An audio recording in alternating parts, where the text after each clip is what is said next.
José Cueli, ¿Qué tal, ingeniero? Mucho gusto por haberme invitado a este su programa. un analista político mexicano, Así es. para que conversemos un poco de qué es lo que está pasando con estos partidos políticos emergentes, digamos,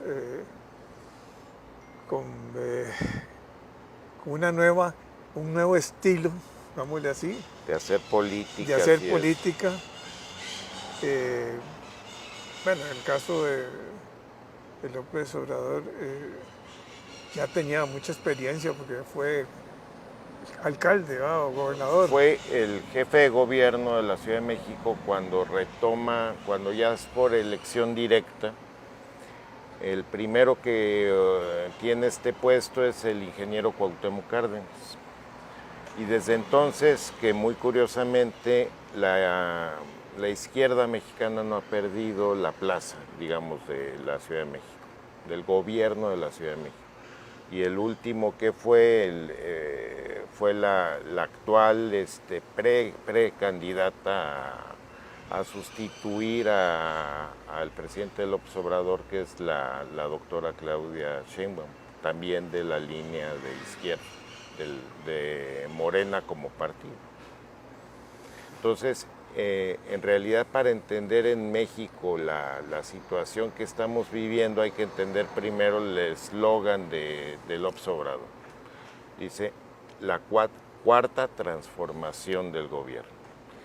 ¿Qué quiere decir con la cuarta transformación? Que la primera se remonta muchísimos años atrás, que es el movimiento de independencia de México, para independizarse de la colonia española.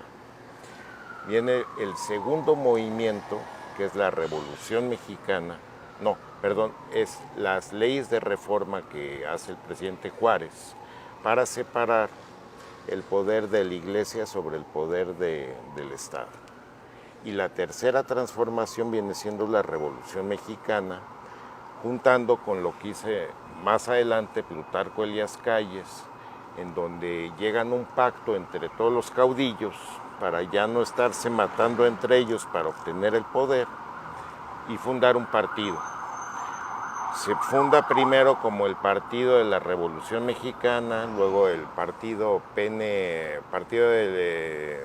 Mexicano de la Revolución, hasta finalmente fundar el histórico PRI, Partido de la Revolución Estuvo, ¿qué? Institucional. 60 años, ¿fue? ¿Cuántos? 75 años, y en el 75. caso de algunos gobiernos ya está cumpliendo 100 años, como sucedió en Coahuila en las elecciones pasadas, en donde se llevaron a cabo elecciones simultáneas en el estado de Coahuila y en el estado de México, que fue el bastión histórico del Partido Revolucionario Institucional, Pero lo pierden. y que por primera vez lo pierden pierden. a manos de la oposición.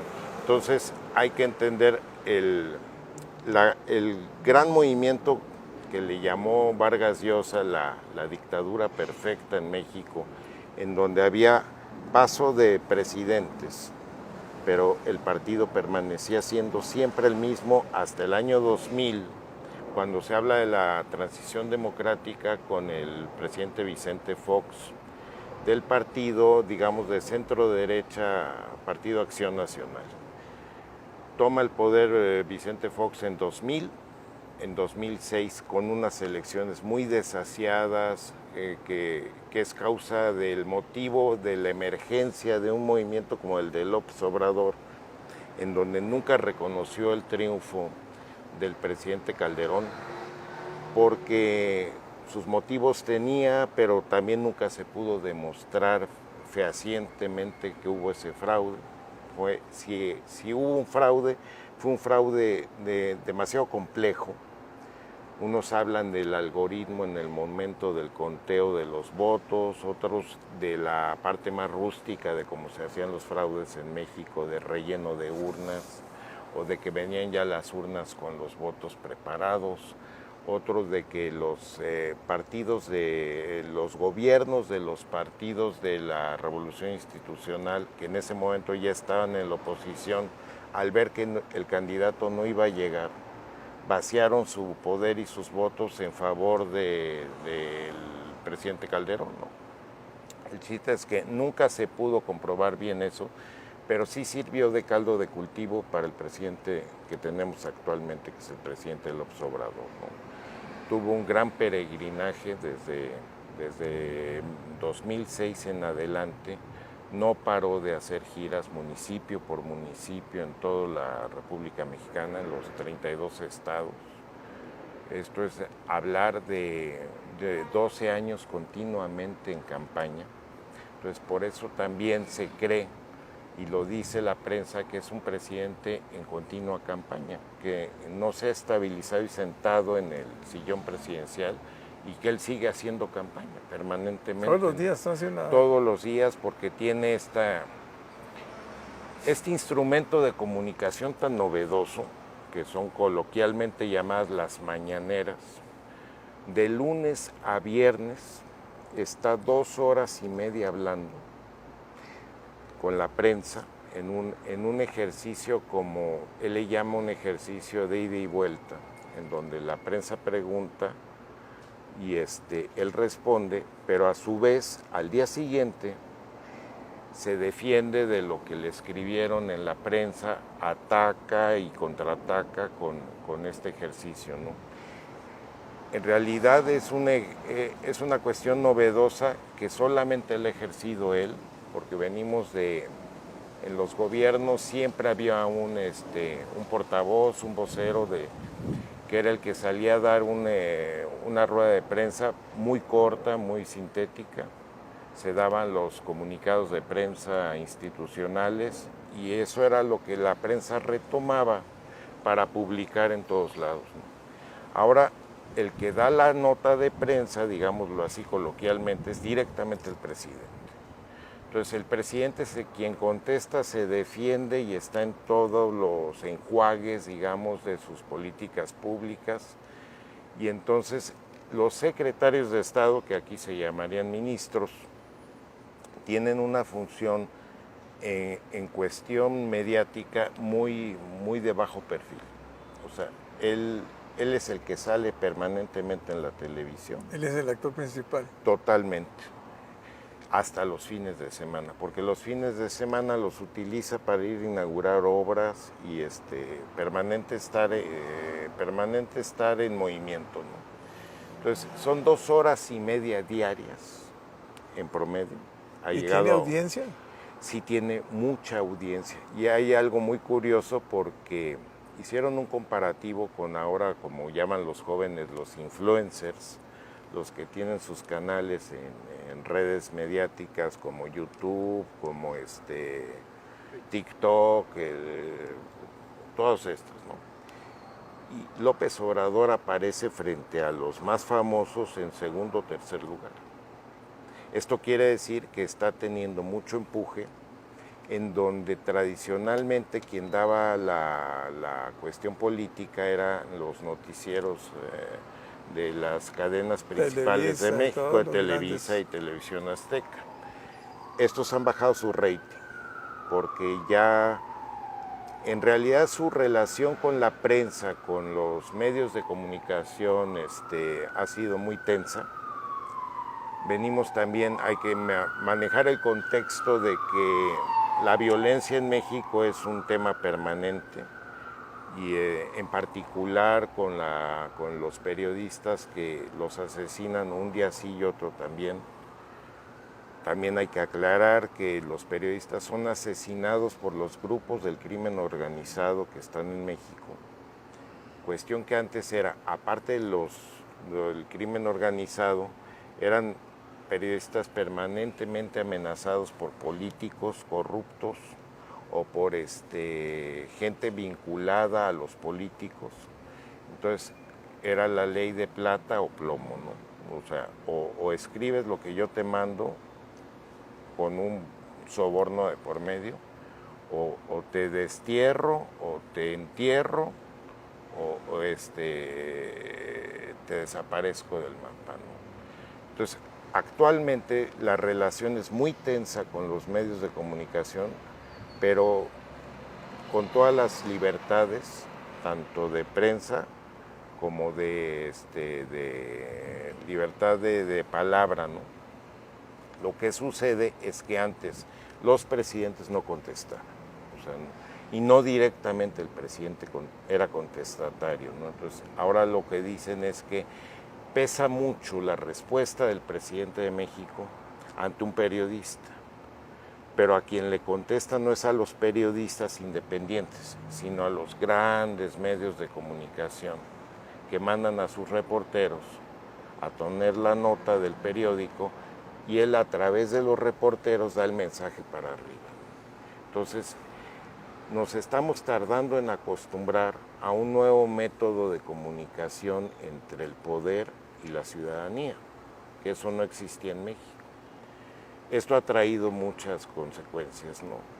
Por ejemplo, ha sido ya en 2 ocasiones demandado por calumnias, ¿no? Entonces, al llegar al Poder Judicial, se demuestra que no lleva razón quien le demanda, ¿no? Él tiene su derecho de réplica.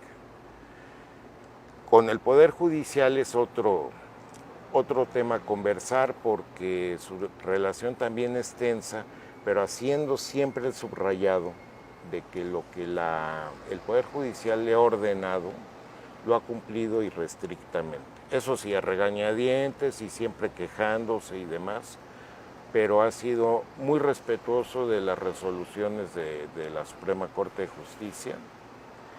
Lo mismo que cuando del Parlamento surgen cosas, leyes que no le favorecen, la reclama mucho, pero en última instancia acaba por seguirlas, ¿no? Entonces, entendamos que es un presidente que está amoldado, o sea, que nació cuando no estaba el molde preparado para entender cómo se está llevando, que de por sí la política de México es compleja, es muy matizable, porque no es lo mismo lo que se dice en el centro que en el norte del país, que en el sur, ¿no? Su política principal de López Obrador es, sus lemas de campaña han sido, en la primera vez que se presentó a presidente, es primero por el bienestar de todos, primero los pobres, ¿no? Y ahora es el combate frontal a la corrupción política, ¿no? Entonces él dice que cualquier problema que le planteen es debido a un problema de corrupción. Eso es como la brocha gorda de las políticas de López Obrador. Si uno se va a detalle, tenemos una problemática más grave, ¿no? Tenemos una problemática de inseguridad pública feroz. Y los números, lejos de descender en violencia, siguen en aumento. Si bien el pico de tendencia de subir tan rápidamente como pasó en otros sexenios se ha estabilizado, digamos que se ha estabilizado en una línea plana, pero muy alta. Entonces, para bajar esos índices de inseguridad pública ha sido complicadísimo. Él tiene la política de que hay que atacar las causas que generan la violencia, es decir, darle empleo y educación a los chicos, a las nuevas generaciones, estar con ellos, porque se basa mucho en lo que decían antes unos políticos de Acción Nacional, que decían, ahora tenemos la generación de los ninis, ¿no? Que ni estudian ni trabajan.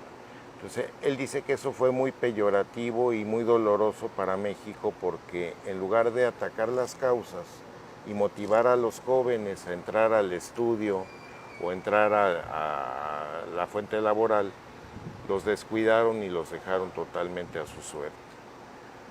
La política que él está incentivando es tratar de integrar a los jóvenes para tener los resultados a medio y largo plazo.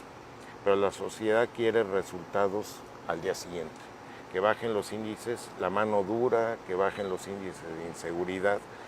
Y el principal problema, hay que dividir un poco lo de seguridad pública en México, no es tanto el robo común o el asalto a transeúntes, lo que era antes conocido como delincuencia urbana.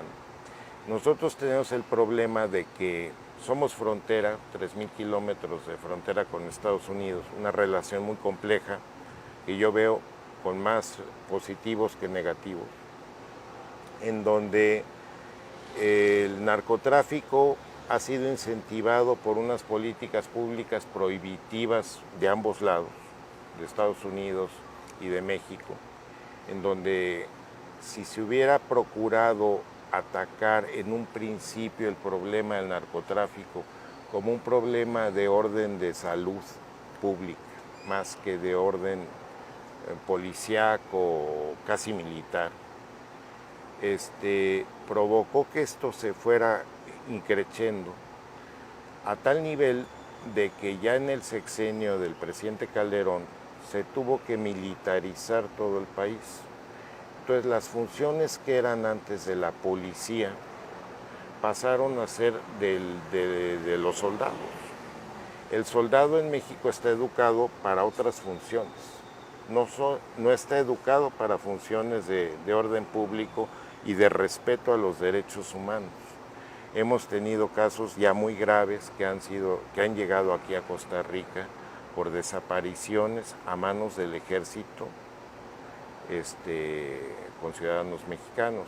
El caso más grave y más reciente fue el de Ayotzinapa en el estado de Guerrero, en donde en una protesta estudiantil en donde fueron a tomar 2 camiones unos muchachos de una normal de educación, se enfrentaron, todo está muy confuso, se enfrentan primero a las policías municipales de ese municipio que se llama Iguala y posteriormente tienen enfrentamiento con el ejército.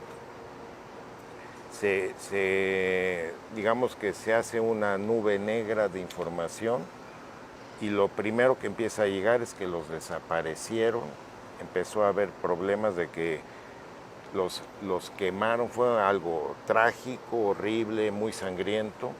Estamos metidos porque una de las cosas que prometió el presidente López Obrador fue llegar a las últimas consecuencias en esto. Y ha creado organismos y comisiones de investigación con persona muy calificada, independiente. Pero cuando llegan a la conclusión de que esta orden fue dada por mandos del ejército, entonces el apoyo disminuye. Ya no se quiere comprometer tanto con la verdad, o por lo menos está alargando demasiado los plazos ante lo que él se quejó con completa, digamos, él estaba muy molesto porque en el sexenio del licenciado Peña Nieto habían llamado a un organismo de una comisión independiente y llegaron a la conclusión de que los habían desaparecido un grupo de narcotraficantes de la zona. Entonces, a eso le llamaron la verdad histórica, donde estuvo al frente en ese entonces como procurador, estaba se me va ahora su nombre, pero esta persona actualmente está presa. Pero ahí no acaba la línea de mando. La línea de mando viene hasta arriba con elementos ya que hoy guardan posiciones de poder en el gabinete del presidente López Obrador. Entonces, se hizo un nudo gordiano ahí, en donde no se ha podido avanzar. Entonces, en resumen, yo podría decir que la gran tarea pendiente del presidente es la seguridad pública, en general. Porque en políticas públicas, en cuestión de atención a gente de recursos muy bajos, ha creado programas muy exitosos, que no son muy publicitados por su misma relación que tiene con la prensa muy tirante, pero que al final los resultados se notan en los índices generales de crecimiento de México, ¿no? Ha mantenido un tipo de cambio, ha sido muy ortodoxo en la política general, en la política económica. La parte fiscal la ha manejado muy bien. Muy bien, esa parte sí, como que ha sido muy respetuoso de poner. Él propuso a una persona para el Banco de México, pero dijo, una vez que sea electa como gobernadora del Banco de México, yo no meto más mis manos ahí, ¿no? ¿Y la corrupción ha bajado? Ha bajado en ciertos sectores, en los sectores que dependen de él, pero si uno se va a las partes intermedias, a mandos medios, sigue igual. los vicios siguen igual. Y es muy complicado porque venimos arrastrando inercias de demasiados años. Entonces, lo que se corrige en algún lado se pudre en la escena donde uno menos espera, ¿no? En la tramitología, en los gobiernos de los estados. O sea, es la parte que también está como asignatura pendiente del gobierno de México. Bueno, muchas gracias. A usted, ingeniero, qué bueno que me invitó aquí a dar una panorámica general de nuestro país. Muchas gracias.